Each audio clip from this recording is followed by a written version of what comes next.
The width of nearly every train track on Earth was never actually chosen by anyone. It's an accident that got frozen into law and then spread across the entire planet before anyone could stop it. Stand at any level crossing and look down at the gap between the rails, and you're staring at one of the strangest numbers in the history of engineering. 4 feet, 8.5 inches. Not 5 feet, not a nice round meter and a half, 4 feet, 8, and then half an inch more, as if someone crept right up to a round number and flinched at the last second. By the end of this, you'll know exactly where that half inch came from, why the famous Roman chariots explanation is almost entirely wrong, and how the width of an English coal wagon ended up dictating the shape of more than half the world's railways. Let's start with just how universal this number really is, because that's what makes it such a puzzle.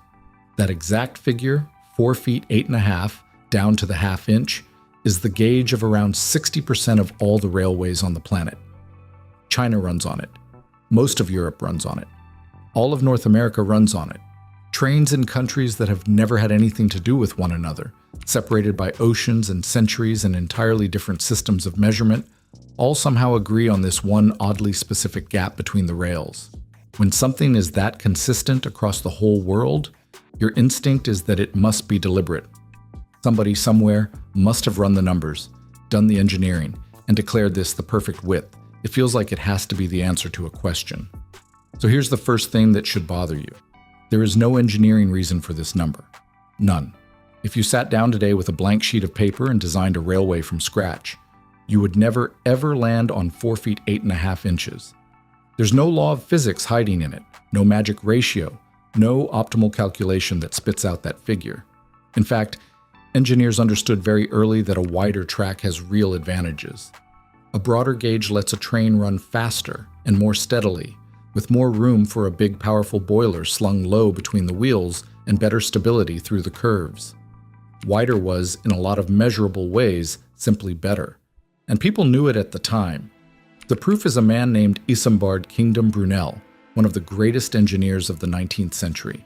In the 1830s, when he built Britain's Great Western Railway, he didn't use the standard gauge at all. He deliberately chose a sweeping 7-foot gauge, nearly 1.5 feet wider than the number the world eventually settled on, specifically to chase those advantages of speed and smoothness. And by most accounts, it worked. Brunel's broad gauge trains were faster and rode better than their narrower rivals. So sit with the strangeness of that for a moment. The gauge the entire world ended up adopting wasn't even the best performing option that existed when the choice was being made. A superior design was right there, running actual trains, and the world went the other way. Whatever decided this, it wasn't engineering merit. And this is exactly why the most popular explanation is so satisfying, and why it's fooled so many people for so long. Because there is a story, maybe you've heard it, it's one of the internet's all-time favorite fun facts, that ties the whole strange number up in one perfect bow. It goes like this. Ancient Rome, the story says, built the first great network of long, straight roads stretching across Europe. Roman war chariots, all supposedly built to a single standardized military width. The width of 2 horses running side by side carved the first ruts into those stone roads. And once those ruts were worn in, every cart and wagon that came afterward had to match them exactly, because if your wheels weren't the same distance apart, they'd catch the grooves and snap. So that wheel spacing got locked in and passed down, century after century, until the men who built the very first railed wagonways simply reused the same old spacing out of habit. Which means, the story concludes, the gap between modern train rails is really the gap between 2 Roman war horses. And it comes with a spectacular kicker involving the Space Shuttle that we'll get to at the very end, because that part is the most revealing mistake of all. It's a beautiful story. It's elegant. It's memorable. It connects the space age all the way back to the Roman Empire in a single unbroken line. There's just one problem with it. It's wrong. Nearly every link in it falls apart the moment you actually pull on it. And the truth underneath is stranger and, honestly, more interesting than the myth. So let's take the Roman story apart piece by piece. Start with the chariots themselves. The Roman army did not fight in war chariots. By the time Rome's legions were conquering their empire and building those famous roads, the war chariot was already ancient history on the battlefield, obsolete for centuries. Rome won its wars with disciplined armored infantry and cavalry, foot soldiers and horsemen, not charioteers. Chariots survived in Rome mostly for racing and ceremony, not combat. So the idea that there was some standard-issue Roman war chariot built to a fixed military spec that everyone took their measurements from. It's based on a vehicle that Rome didn't even use for war. There was no standard war chariot to measure in the first place. Now the second link, the roads. The story depends on there being one single empire-wide Roman road gauge, one fixed width that every road was cut to. But that's not how Roman roads worked. They were built by different engineers in different provinces, across different terrain, over the course of centuries, and they were never standardized to one universal width. And we can actually check this because the ruts still exist. At places like Pompeii, frozen in time, you can walk up and physically measure the grooves worn into the old stone streets. And when you do, when you measure the surviving Roman cart ruts, they don't reliably land on the railway's 4 feet 8.5 figure at all. The physical evidence, the actual grooves in the actual stones, doesn't match the number the story claims they produced. The chain is broken at both ends. So if it wasn't the Romans, then who? Who actually set this number? The answer comes down largely to one man, George Stephenson, often called the father of the railways. And where he got the number is almost comically ordinary. Stephenson spent his early career in and around the coal mines of northeast England, and in those collieries, long before steam locomotives, horse-drawn wagons already ran on wooden and iron rails to haul coal up out of the pits. It was a well-established local system, and those colliery wagonways in that particular corner of England happened to be built to a gauge of roughly 4 feet 8 inches. That's it. There was no grand reason. It was simply the local habit. The width the wagons in that region had always been handed down by tradition and convenience, nothing more. When Stephenson got the chance to build the first real steam railways, the Stockton and Darlington, and then the world-changing Liverpool and Manchester Railway, he carried that same familiar coal wagon gauge straight over with him. It's what he knew. It's what his equipment was already built for. And on the Liverpool and Manchester line, he made one small adjustment that is very likely the origin of that maddening half-inch. He nudged each rail outward by about 1/4 of an inch, a 1/4 inch on each side, which adds up to roughly 1/2 inch in total. The reason usually given is beautifully mundane. That little bit of extra slack gave the wheel flanges more breathing room, stopping the wheels from binding and grabbing as the train worked its way through tight curves.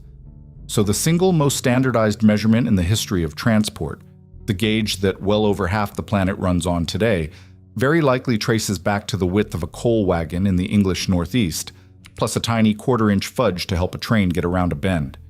That's the whole origin, an inherited habit and a nudge. And honestly, if you've ever come across a cleaner, better documented explanation for exactly where that half-inch came from, I'd genuinely love to read it. This is one of those historical details where even the experts hedge. Drop it in the comments below because I read them and I find this stuff endlessly fascinating. Now, here's the part I really want you to understand because it's what makes the Roman myth so seductive and so hard to kill. There is one grain of truth buried inside it, and it's precisely this grain that fools intelligent people into believing the whole thing. The truth is that the railway gauge really is quite close to the width of an old 2-horse cart. That part isn't made up, but, and this is everything, that resemblance is not because anyone copied the Romans. It's not a line of descent at all.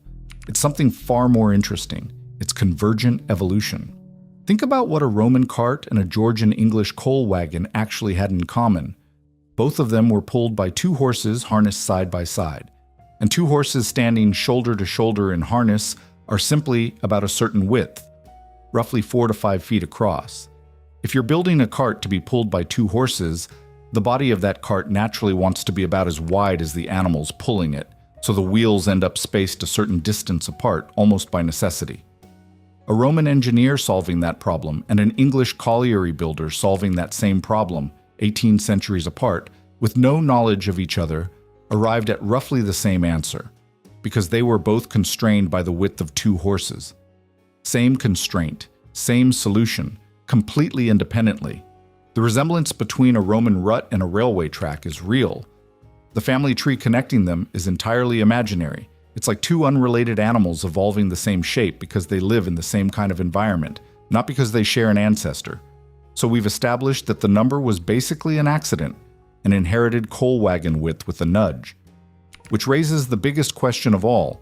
If it was just a local accident, and if a better option like Brunel's broad gauge actually existed, how on earth did this arbitrary little number conquer the entire world? The answer is a concept every engineer and economist knows intimately, and it explains far more of the world than just train tracks. It's called path dependence. And the core idea is simple but powerful. Once enough of a thing already exists, it becomes cheaper and easier to copy it than to fight it, even if the thing itself is inferior. Here's how that played out. George Stephenson didn't just pick a gauge. He built the first great inner-city railway. And crucially, he also built the locomotives and all the equipment to run on it. And everything in his workshops was cut to his gauge. So when other people, in other cities and other countries, wanted to build railways of their own, they wanted Stephenson's proven engines. Because his were the ones that actually worked reliably. And if you wanted a Stephenson engine, you had to build your line to fit it. You didn't get to argue about the ideal width. You built to the width the available hardware demanded. The gauge didn't spread because it was good.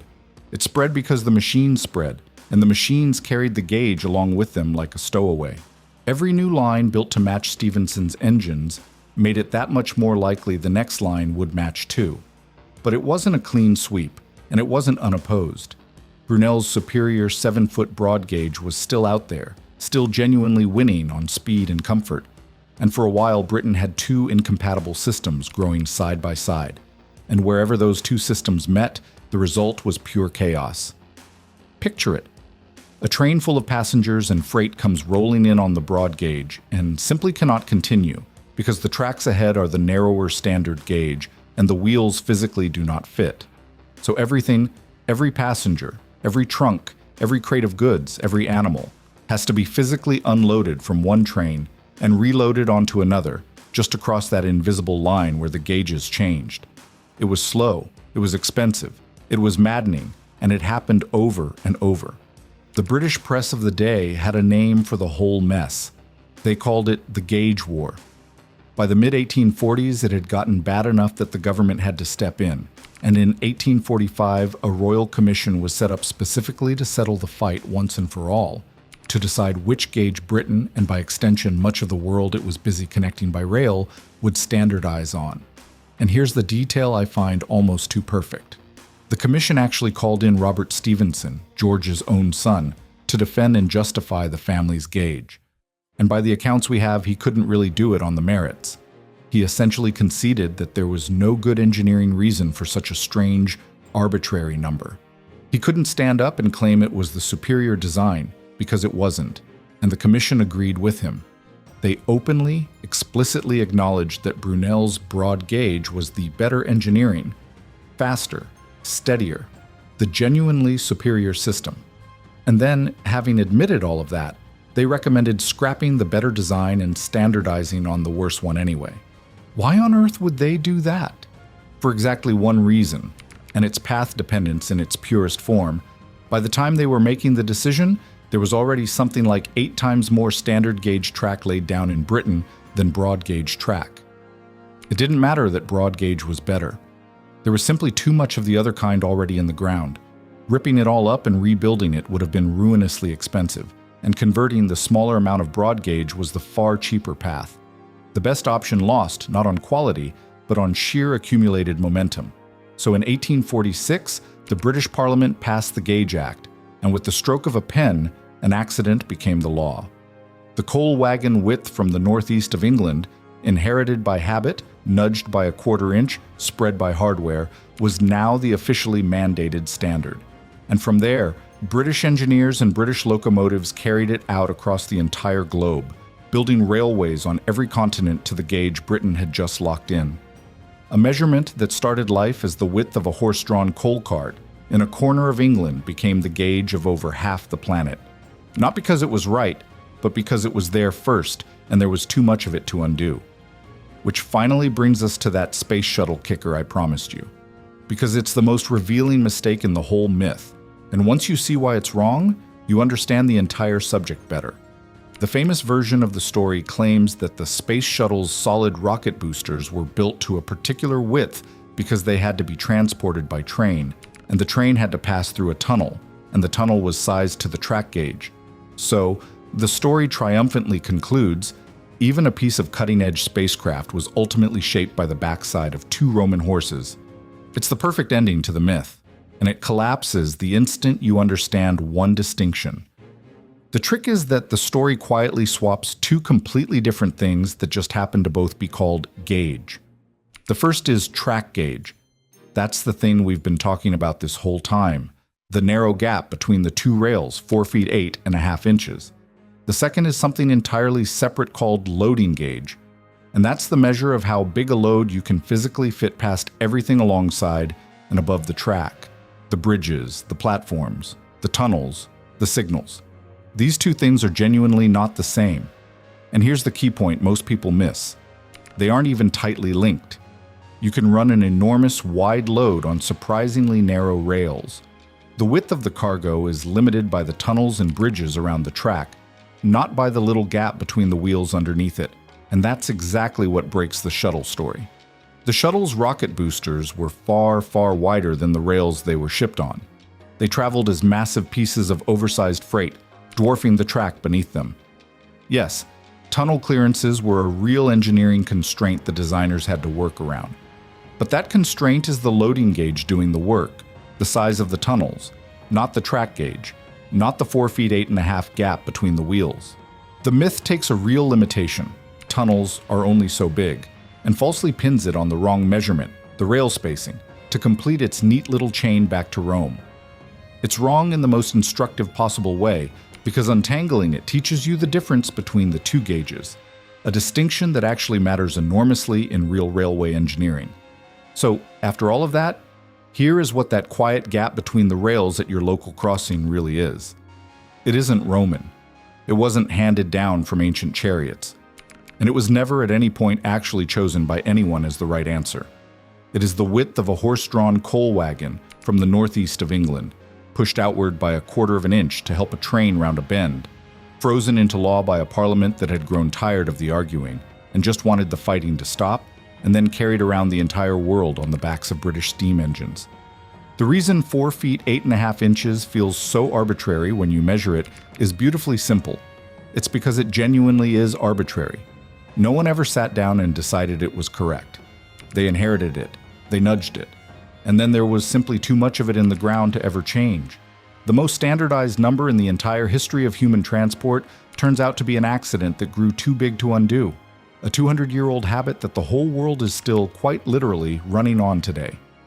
If you enjoyed pulling this myth apart as much as I enjoyed digging into it, do me a favor and hit that subscribe button. This channel is all about the hidden engineering and history sitting in plain sight on the rails, and there's a lot more of it coming, and I really do want to hear from you in the comments. What's another fun fact everybody repeats that you've since found out is completely wrong? Drop it below, and I'll see you in the next one.